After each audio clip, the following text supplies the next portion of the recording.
நாம இன்னைக்கு நம்மளோட திரைவிமர்சனம் நிகழ்ச்சியில டைரக்டர் பாலா இயக்கத்துல அருண் விஜய் அவர்கள் நடிச்சு வெளிவந்திருக்கக்கூடிய வணங்கான் மூவியை பத்தி தான் ரிவ்யூ பண்ண போறோம். இந்த படத்தோட முதல் போஸ்டர் ரிலீஸ் ஆனப்பவே வந்து பார்த்தீங்கன்னா, ஒரு மிகப்பெரிய சர்ச்சைய ஒண்ணு கிளப்புச்சு. அப்படி படக்குழு என்ன போஸ்டர் ரிலீஸ் பண்ணியிருந்தாங்க அப்படின்னு கேட்டீங்கன்னா, இந்த மூவியோட ஹீரோவா இருக்கக்கூடிய அருண் விஜய் வந்துட்டு ஒரு கையில பெரியாரையும், இன்னொரு கையில பிள்ளையாரையும் கொண்டு வர மாரி ஒரு போஸ்டர் ஒண்ணு ரிலீஸ் பண்ணியிருந்தாங்க. இந்த போஸ்டர் ரிலீஸ் ஆன கொஞ்ச நேரத்திலேயே வந்து பார்த்தீங்கன்னா, சமூக வலைதளங்கள் மட்டும் இல்லாமல் வலதுசாரிகள், இடதுசாரிகள் 2 பேர் தரப்புலயுமே வந்து ஒரு மிகப்பெரிய விவாதத்தை கிளப்புச்சு. இந்த போஸ்டர் ஏற்படுத்தின அளவுக்கு தாக்கத்தை இந்த படம் ஏற்படுத்துமா?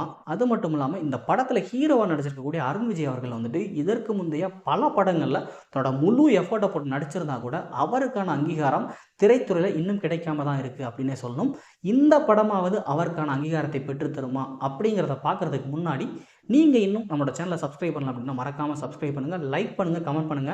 கூடவே இந்த வீடியோவை உங்க ஃப்ரெண்ட்ஸ்க்கு ஷேர் பண்ணுங்க. மறக்காம பெல் ஐக்கான பிரஸ் பண்ணுங்க. அப்பதான் அடுத்தடுத்து போற வீடியோஸ் உங்களுக்கு நோட்டிஃபிகேஷனா வரும். சரி வாங்க வீடியோக்குள்ள போலாம்.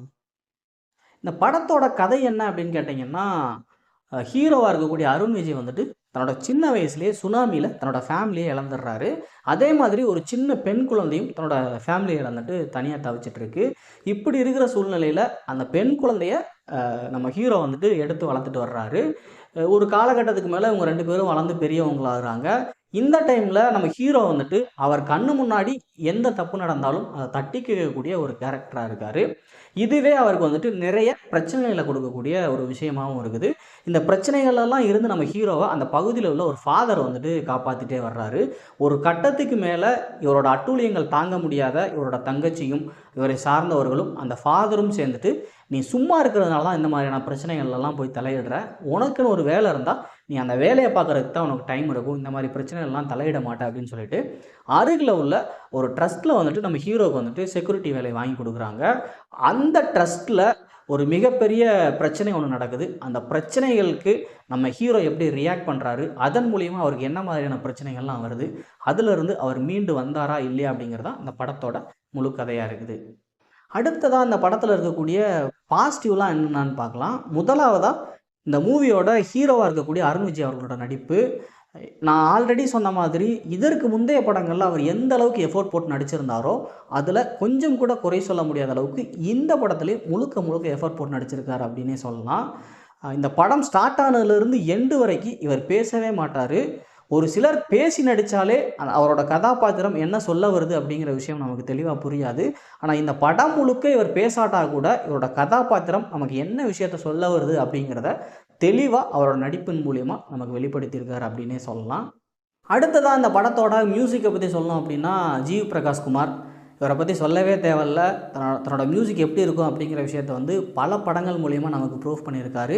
இந்த படத்துலயும் நான் கொஞ்சம் கூட சளைச்சவன் இல்ல அப்படிங்கிறத நிரூபிக்கிற விதமா, மியூசிக்ல ஒரு முத்திரையே பதிச்சுட்டு போயிருக்காரு அப்படின்னே சொல்லலாம். அந்த அளவுக்கு இந்த படத்துல இவரோட மியூசிக் வந்து ரொம்பவே அற்புதமா இருக்குது.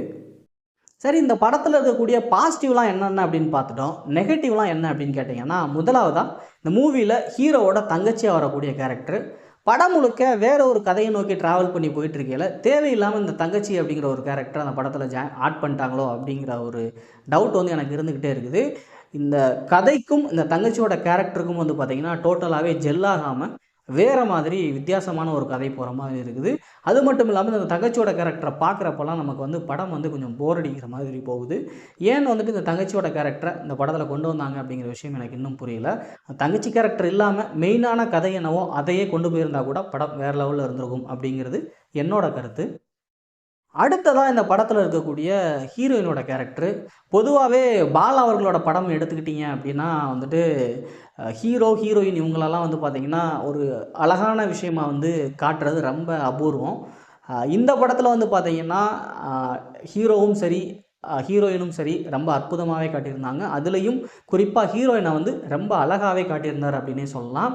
அந்த அளவுக்கு இருக்கக்கூடிய ஒரு ஹீரோயினோட கேரக்டர் வந்து நிறைய இடங்கள்ல பார்த்தீங்கன்னா, ஓவர் ஆக்ட் பண்ற மாதிரியும், ஒரு சில இடங்கள்ல அவரோட நடிப்புகள் பார்க்குறப்போ முகம் சுளிக்க வைக்கக்கூடியதாகவும் இருக்குது அப்படின்னே சொல்லலாம்.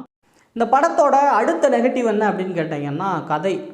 இத ஒரு நெகட்டிவ் அப்படின்னு சொல்ல முடியாது. ஆனா, பாலா அவர்களோட ஸ்டாண்டர்ட கம்பேர் பண்ணையில, இந்த படம் ஒரு ஆவரேஜான படம் அப்படின்னு தான் சொல்ல முடியும். ஏன்னா, பாலா அவர்கள் இதற்கு முந்தைய எடுத்த சேதுவா இருக்கட்டும், நந்தாவா இருக்கட்டும், பிதாமகனாக இருக்கட்டும், நான் கடவுளாக இருக்கட்டும், பரதேசியாக இருக்கட்டும், இந்த மாதிரியான படங்கள்லாம் வந்து பார்த்திங்கன்னா நமக்கு ஒரு புதுவிதமான எக்ஸ்பீரியன்ஸை கொடுத்துச்சு.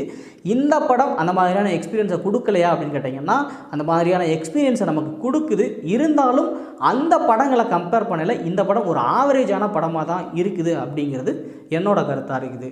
நீங்கள் இது வரைக்கும் இந்த படத்தை பார்க்கல அப்படின்னா, படத்தை போய் தியேட்டரில் பார்த்துட்டு படம் எப்படி இருக்குது அப்படிங்கிற விஷயத்தை வந்து மறக்காமல் நம்ம வீடியோவில் கமெண்ட் பண்ணுங்கள். என்ன நேயர்களே, நாம் இது வரைக்கும் நம்மளோட திரை விமர்சனம் நிகழ்ச்சியில் வணங்கான் மூவியை பற்றி ரிவ்யூ பண்ணோம். இந்த வீடியோ உங்கள் எல்லாருக்கும் பிடிச்சிருக்கும் அப்படின்னு நம்புகிறேன். மீண்டும் அடுத்த வீடியோவில் வேறொரு படத்தின் திரை விமர்சனத்தோடு உங்களை வந்து சந்திக்கிறேன். அதுவரை உங்களிடமிருந்து விடைபெறுவது நான் விஜய் ராஜா.